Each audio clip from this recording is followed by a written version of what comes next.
Versace թե Versace, Moschino թե Moschino, Hermes թե Hermé, որն է բրենդների անվանումների ճիշտ արտասանությունը։ Մինչդեռ մարդիկ ամբողջ աշխարհով մեկ ուղում են միմյանց ամեն օր, ես կասեմ հետևյալը. չկա ճիշտ կամ սխալ արտասանություն։ Միևնույն անվանումը տարբեր լեզուներով կարող է ունենալ տարբեր արտասանության ձևեր եւ դա բնական է։ Այնուամենայնիվ քիչ թե շատ ընդհանուր հայտարարի գալու համար այս հոլովակում կներկայացնեմ բրենդների անվանումների արտասանությունը իրենց մայրենի լեզվով եւ ամերիկյան անգլերենով, որը համարվում է աշխարհի ամենատարածված արտասանության ձևը։ Գնացինք։ Versace,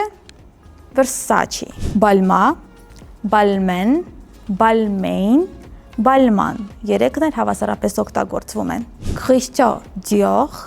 Christian Dior կամ Christian Dior։ Cartier, Cartier կամ Cartier կամ հայերեն Cartier։ Chanel, Chanel, Givenchy, Givenchy, Yves Saint Laurent, Yves Saint Laurent, Celine, Celine, Hermès,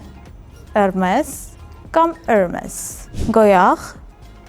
Goyard։ Դե իսկ դուք չմոռանաք հավանել այս հոլովակը եւ մեկնաբանություններում նշել, թե ինչ խնդրահարույց բրենդների անուններ գիտեք։